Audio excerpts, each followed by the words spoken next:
having pizza next to the bike. And that does sound good though. I will be trying to figure out and make a little side cover.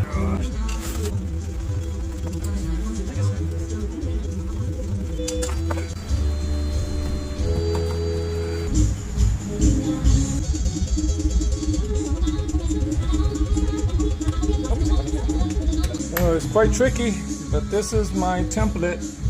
See the flame coming? And let's see what we got.